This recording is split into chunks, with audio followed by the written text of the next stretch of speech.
UNED Derecho, videoclase. Encantado de dirigirme a ustedes. Esta es una videoclase de la asignatura Filosofía del Derecho, grado de la UNED.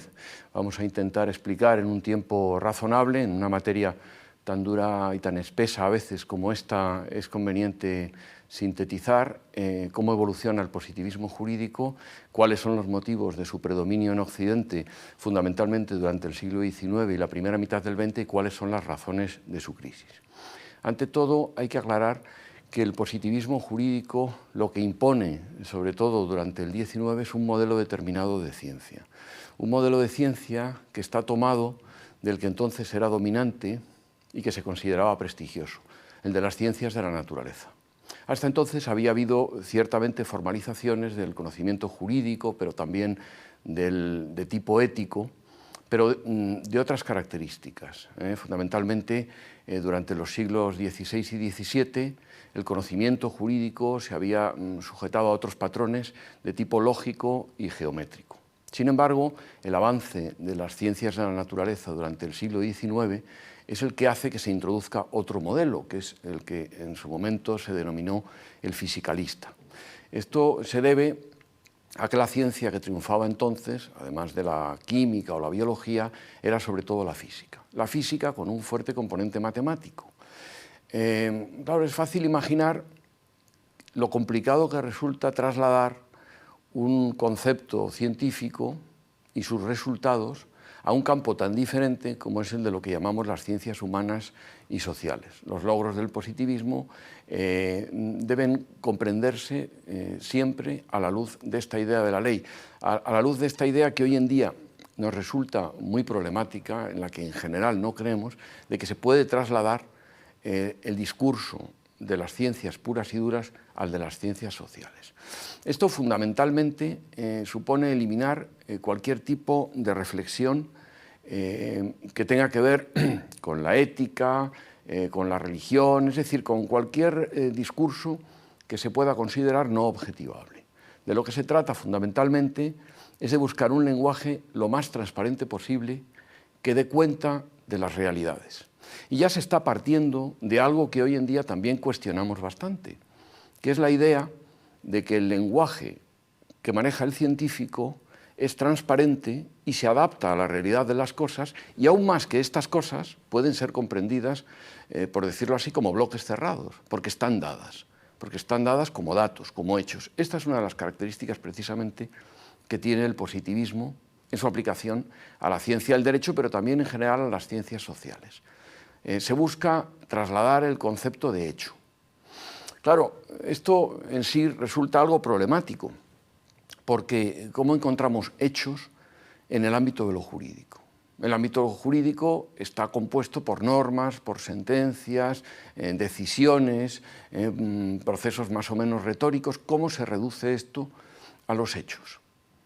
Porque, claro, no es lo mismo hablar de electrones o de cristales de silicio que de realidades esencialmente espirituales, por utilizar el término típico del XIX, como es la jurídica. Lo que se hace, por lo tanto, para esto es, en primer lugar, eliminar el modelo jurídico que había estado en vigor hasta el siglo XVIII y aún durante él, que es el modelo de ius naturalista, el modelo del derecho natural. Esto fue, podemos decir así, lo primero en caer bajo la égida del positivismo, porque se dijo, el derecho natural no tiene ninguna posibilidad de ser analizado, examinado bajo el punto de vista científico. Estamos hablando de un derecho que no existe. Estamos hablando de un derecho que no aguanta, por así decirlo, véase cómo se traslada el concepto como una metáfora, que no aguanta la prueba de los datos. Por lo tanto, lo que tenemos que hacer es buscar los datos, o su equivalente más bien, en el ámbito de la ciencia jurídica. Y eso se hace fundamentalmente bajo dos formas. Se hace bajo la forma de la dogmática jurídica y bajo la de la sociología del derecho. Pero primero, antes de referirnos a ellas, vamos a ver cómo es el modelo de derecho, el modelo de ordenamiento jurídico que se plantea durante el siglo XIX, durante la época de apogeo del positivismo. Se trata, como digo, de un modelo del cual se expulsa completamente el derecho natural, en el cual lo único que existe es el derecho positivo y del cual se piensa que en la medida en que es posible articular científicamente sobre él un discurso coherente, sin fallos, debe ser un ordenamiento pleno, carente de lagunas, en el que cualquier cosa parecida a una laguna que pudiera surgir se podría solucionar por la vía del recurso al conjunto del sistema, por lo tanto un sistema en gran medida cerrado, autorreferente, cuyas normas dan solución a todo y en el que no existen lagunas. Y un sistema, además, en tanto que referente, que no necesita, por ejemplo, de la moral, de los usos sociales, para buscar solución a los problemas de interpretación que se pudieran plantear. Pero no solo eso, sino que incluso hablar de interpretación en el siglo XIX no tiene sentido. Se habla más bien de aplicación. ¿Por qué? Porque la interpretación supone la idea que después vuelve en el XX con el retorno de la razón práctica. El concepto de interpretación, digo, supone aceptar que hay un intérprete, como su propio nombre indica, que se enfrenta a la realidad jurídica de manera que puede ordenarla yendo hasta cierto punto más allá de lo que dice la norma, lo cual no quiere decir saltándose la norma, sino poniendo, por ejemplo, en relación la norma con su contexto,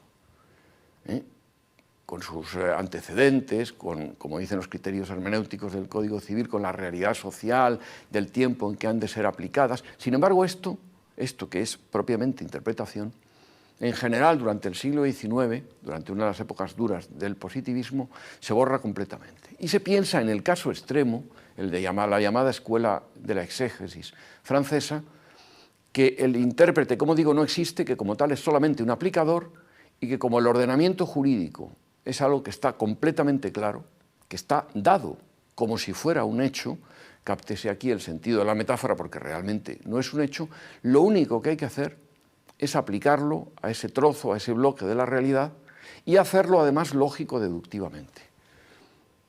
Fíjense, por lo tanto, la diferencia que hay entre aplicación de las normas jurídicas e interpretación de estas. Pues bien, en el positivismo lo que hay fundamentalmente es aplicación.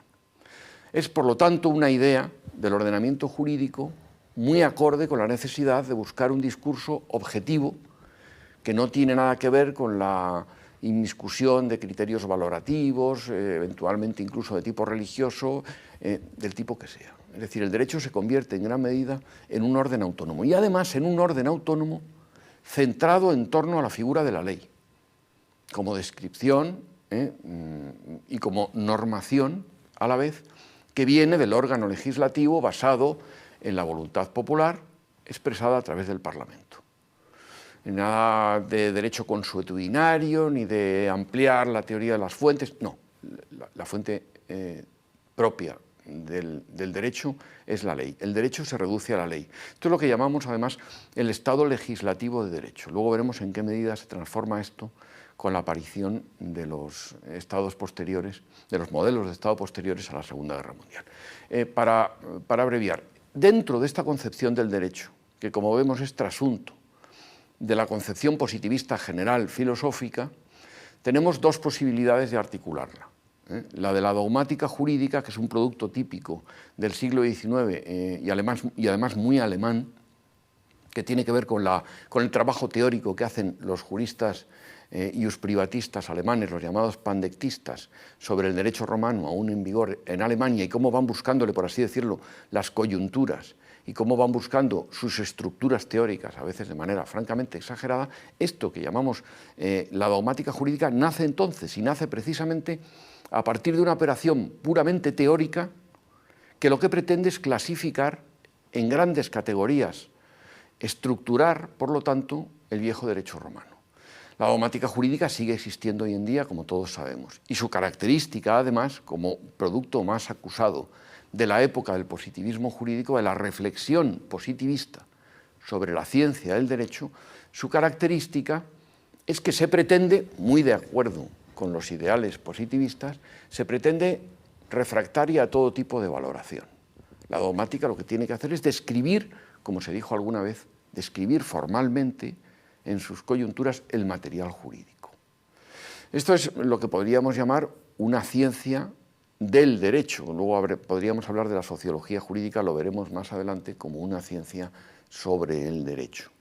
Este es el modelo fundamental, como he dicho, de la reflexión positivista del XIX, la dogmática jurídica, como sistema cerrado, por lo tanto, y conceptualmente ordenado, y lleno de clasificaciones, por supuesto, algo que después da lugar a la teoría general del derecho. Por ejemplo, hablamos de derecho y lo clasificamos como derecho objetivo y derecho subjetivo. Y después seguimos clasificando cada uno de ellos en los derechos subjetivos en función de que sean absolutos o de que sean plenos o de que estén limitados. Y luego los derechos subjetivos, bueno, los de crédito, los reales, por supuesto, hay una clasificación intermedia, pues en función de que estén limitados por razón del goce o por razón de la garantía, seguimos haciendo también una clasificación. Es decir, nos vamos diversificando en lo que se llama el árbol porfiriano, en una estructura lógico-deductiva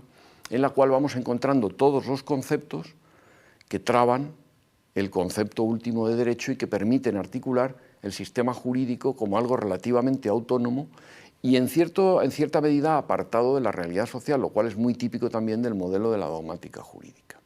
Este detalle de la clasificación lógica es muy importante, porque es que además, curiosamente, esto se ha puesto muchas veces de manifiesto, curiosamente era el mismo modelo lógico-deductivo que habían utilizado los partidarios del derecho natural durante el siglo XVII. También era un modelo lógico-deductivo, lo que pasa es que entonces se trataba de hablar de un derecho que no existía bajo la forma de la positividad. Y ahora estamos hablando del único discurso que se puede hacer, del derecho positivo, y estamos buscándole, repito, esas coyunturas lógicas a través de un sistema lógico-deductivo. Esta es la forma, digo, más señalada que da lugar la mentalidad positivista aplicada al ámbito del derecho durante el siglo XIX y después continuada durante el XX. Como he dicho antes, la dogmática jurídica sigue existiendo, pero la vemos con un poco más de dudas. No creemos en ella como si fuera el sentido último de lo jurídico, porque fundamentalmente ya no somos positivistas. La otra configuración típicamente positivista, y que a mi entender se aproxima un poco más a esa idea fundante del positivismo, que son los hechos, es la de la sociología jurídica o sociología del derecho, que lo que trata de hacer es buscar, por decirlo así, el sustrato, el trasfondo social del derecho, buscar una suerte de regularidades que supuestamente se van dando en una sociedad, lo cual hace que la sociedad, dicho sea de esta manera, produzca sus propias normas, sus categorías y sus normas sociales. De esta manera, la sociología jurídica, que no es más, como podemos imaginar, que una sociología general aplicada al ámbito jurídico, trasluce la gran categoría de los positivistas, que es la de los hechos, al ámbito de los hechos sociales, pero de los hechos sociales considerados en su repercusión jurídica.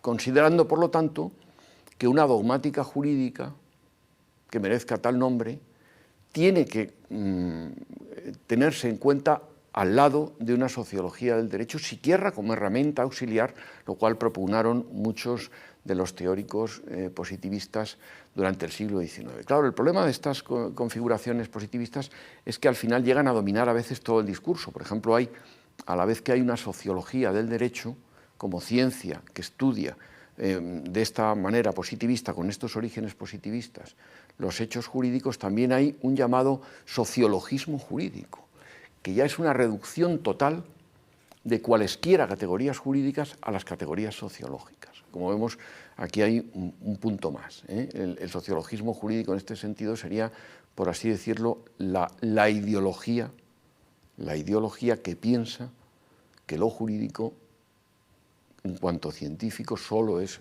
analizable desde el punto de vista de los hechos sociales. Como vemos, por lo tanto, los ámbitos científicos nuevos a que da lugar el positivismo en el ámbito de la ciencia jurídica se diversifican y luego en algún sentido se exacerban, se vuelven, digámoslo así, más radicales. Este modelo domina el pensamiento jurídico prácticamente no, hasta el fin de la Segunda Guerra Mundial, y luego poco a poco va perdiendo fuerza. El problema fundamental, que es el que explica la crisis de este modelo del positivismo jurídico, es la creciente complejidad que se va introduciendo en los sistemas jurídicos. Y además el hecho de que sus dogmas fundamentales, como la unidad del ordenamiento jurídico, la carencia de lagunas, como decía el positivista Kelsen, una laguna no es más que la metáfora de una injusticia, es decir, pensamos que esto debería estar regulado de otra manera, esta no es la que nos gusta, y por eso para nosotros una laguna es la metáfora de una injusticia, pero no hay tal laguna, siempre hay una solución. Lo que pasa es que como esa solución no nos gusta, decimos que el ordenamiento jurídico no da solución. Este es un razonamiento típicamente positivista. Después, con la crisis que produjo la Segunda Guerra Mundial, esto se va replanteando. Aparecen incluso ideologías justnaturalistas. El tópico habla aquí siempre de Gustav Radbruch, con su célebre texto que mostraba la posibilidad de que hubiera una arbitrariedad legal y a la vez un derecho supralegal, como el viejo derecho natural. Se va introduciendo, como digo, la complejidad en el ámbito de la ciencia del derecho. Se va aceptando que los sistemas jurídicos plantean muchos más problemas de los que aparecían en el modelo o en el paradigma positivista. Es que ya incluso desde los años 10, 20, los propios científicos habían ido cuestionando el ideal de conocimiento abstracto, objetivo, dotado de un lenguaje completamente transparente, conforme se habían ido encontrando complejidades crecientes en el mundo de la física, el famoso principio de indeterminación de Heisenberg, o la aparición de la física cuántica o de la teoría de la relatividad general. Si los propios científicos empezaron a tener dudas con respecto a la existencia de un lenguaje completamente transparente para describir una realidad completamente fija, esto que decía Heisenberg, de que en algún ámbito dentro de en algún sentido dentro de los ámbitos más pequeños de la realidad, la presencia de un observador está modificando lo observado. Si los propios físicos, digo, y este era un modelo fisicalista, para la ciencia del derecho, se cuestionaban hasta qué punto el lenguaje científico permitía dar cuenta siempre, sin ningún tipo de error, ni de problema, ni de fallo, de la realidad estable.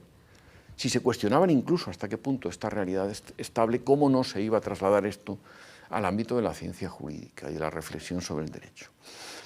Además, después de la Segunda Guerra Mundial, después de esta relativa pérdida de confianza en la certeza del ordenamiento jurídico, después de esta pérdida de la creencia de que siempre existe una determinada solución, se encuentran con un cambio radical en los ordenamientos jurídicos, porque el retorno de lo que en el temario de la disciplina, y no tengo tiempo ahora de referirme a ello porque hablamos de otra cosa, el retorno de la razón práctica, es el retorno, decirlo en pocas palabras, de los viejos planteamientos de tipo moral, de tipo retórico, la introducción de elementos como la ponderación, como la interpretación, en la forma de enfrentarse del intérprete a la realidad jurídica, vuelven todo esto mucho más complejo. Y esto tiene además un reflejo constitucional, porque hay un acuerdo en que lo que ocurrió después de la Segunda Guerra Mundial y después durante los años 60 y 70, y nuestro país llegó mucho más tarde, como tantas otras cosas, es que el sistema jurídico se hizo cargo de la complejidad social. Y que el modelo constitucional cambió completamente. Ya no era un modelo constitucional centrado únicamente en la primacía de la ley. Porque junto a la ley, junto a las normas jurídicas positivas concebidas como los datos del sistema jurídico, como los hechos del sistema jurídico, ahora aparecen también los principios constitucionales. Y es mucho más complicado interpretar un principio que una norma, porque un principio no se aplica con una norma diciendo se aplica o no se aplica. Porque hay otros principios y hay que ponderar entre ellos y ver cuál prevalece.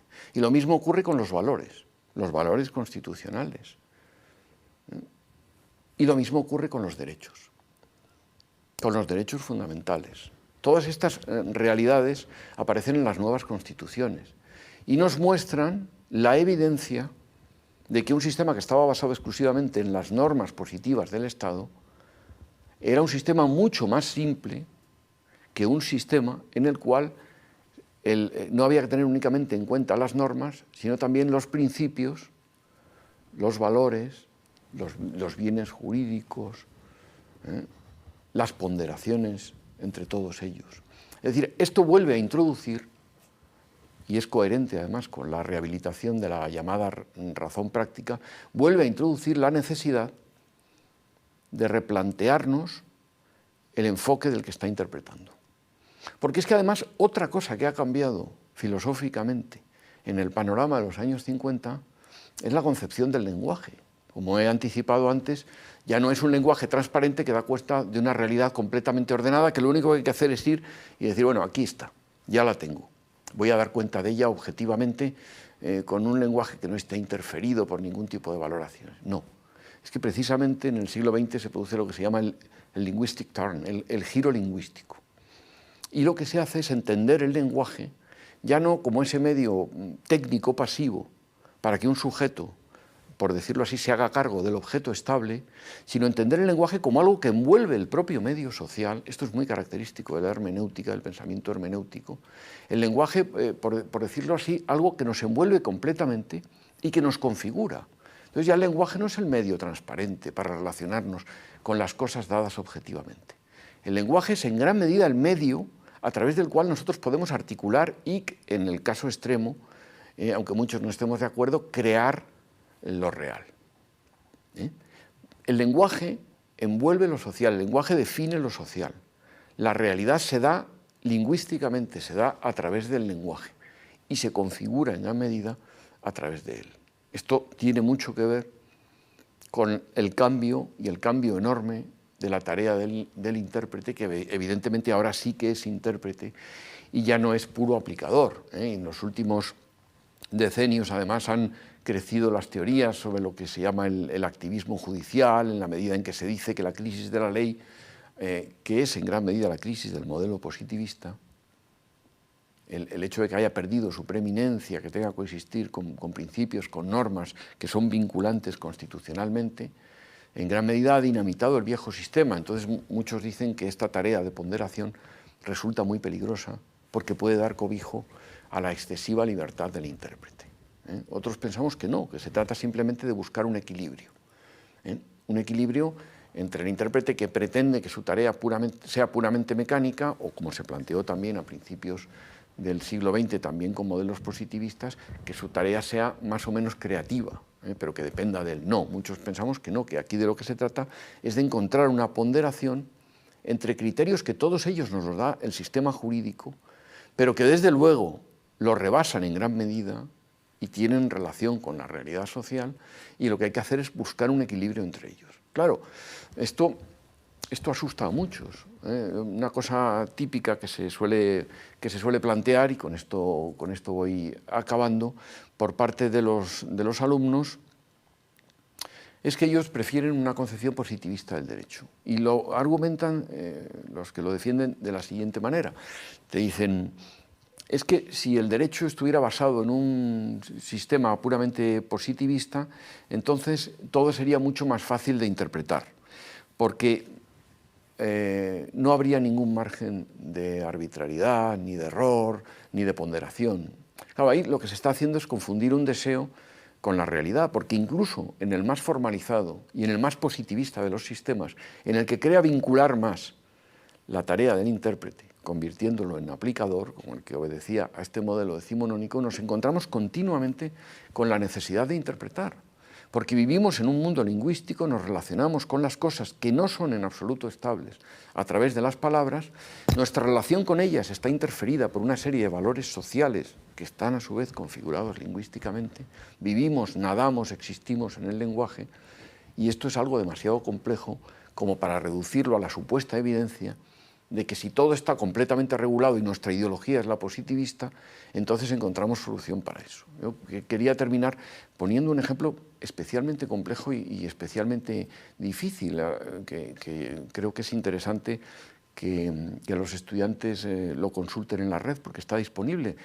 Recientemente, aunque este sea desde luego un caso muy extremo, hace muy pocos días el Tribunal Supremo ha casado y anulado una sentencia de la Audiencia Nacional que absolvía a las personas que rodearon el Parlamento de Cataluña en el ejercicio de una protesta política. En la primera sentencia, la sentencia de la audiencia que fue casada por el Tribunal Supremo hace muy poco, se decía que el derecho de expresar la discrepancia política, el derecho a manifestarse, tenía un contenido que debía ponerse en relación con la realidad social, y esta realidad social pasaba por la evidencia de que los medios de comunicación habían constreñido seriamente los ejercicios efectivos, las posibilidades efectivas de ejercicio de este derecho, y se consideraba que en la medida en que no había habido propiamente violencia, una cierta presión de naturaleza esencialmente política sobre los miembros de la representación popular, a los que se considera cada vez más por parte de la población que no ejercen tal representación, era legítimo en el sentido no de que fuera correcto o deseable, sino en el sentido de que no era punible. Es decir, aquí había que invocar también el principio de intervención mínima del derecho penal y decir, no, esto no es punible porque se da dentro de los márgenes, quizá en el límite, pero dentro de los márgenes del ejercicio de una protesta. Bueno, y sin embargo el Tribunal Supremo luego llega y anula esta sentencia, porque dice, no, es que aquí claramente se han excedido, y además añade, en la visión dominante, en la visión que triunfó en la Audiencia Nacional, porque hubo un voto reservado, lo que se hizo fue utilizar un criterio completamente político para definir el contenido del ejercicio de este derecho. Quedémonos con lo esencial, aunque el juego de las dos sentencias y su articulación mutua sea muy interesante. Siempre hay que interpretar. Es cierto que he buscado, como he dicho antes, y lo he reconocido, un caso muy especial, muy extremo, porque tiene que ver con el ejercicio de derechos que en sí mismos son políticos y que tienen un contenido político. Y nos damos cuenta de que, por ejemplo, cuando el tribunal, seguimos interpretando, seguimos ponderando, cuando el Tribunal Supremo le reprocha a la Audiencia Nacional que hizo una interpretación política, en el fondo lo que está diciendo es que hizo una interpretación ideológica de acuerdo con un determinado tipo de política. Es decir, que en los grandes órganos superiores judiciales de nuestro país ni siquiera existe, por decirlo así, un cierto acuerdo con respecto a en qué sentido todos estos problemas tienen una naturaleza política y en qué medida esta naturaleza política no es reconducible a unos moldes exclusivamente jurídicos. De manera que, por resumir en este ejemplo creo que muy señalado que he puesto, siempre nos encontramos con la necesidad de interpretar. Esto es, a mi juicio, lo determinante en la práctica desaparición del positivismo jurídico. La realidad compleja con la que nos encontramos, dada en los nuevos moldes constitucionales que ya no son reducibles al antiguo Estado legislativo de derecho, ya nos encontramos en estados constitucionales, tenemos continuamente que interpretar, y la ilusión, por lo tanto, que en algún sentido nos proporcionaba el positivismo jurídico, la ilusión, lo diré por enésima vez porque es muy importante y es lo que lo condensa todo, de un lenguaje transparente para describir una realidad que no se escapa porque es siempre la misma, a través de unas normas que permiten ajustar lo uno y lo otro, es una ilusión. Es decir, que estamos condenados, estamos sometidos, como dijo hace poco un teórico, estamos sometidos a la condena hermenéutica. Tenemos necesariamente que interpretar la realidad, y la realidad jurídica son mucho más complejas de lo que nosotros pensamos, y ese ejercicio de ponderación es algo a lo que no se debe tener miedo, como le tenían los positivistas, porque al final, lo queramos o no, estamos interpretando, y en la medida en que neguemos esta evidencia, en la medida en que digamos que lo único que hacemos es aplicar, no estaremos haciendo sino negar lo que resulta completamente evidente, y mucho más en un mundo tan complejo como el actual, y el hecho de que una doctrina que se pretende científica niegue de entrada la más radical de las evidencias dadas en el mundo social no es precisamente el mejor aval para ella. Muchas gracias.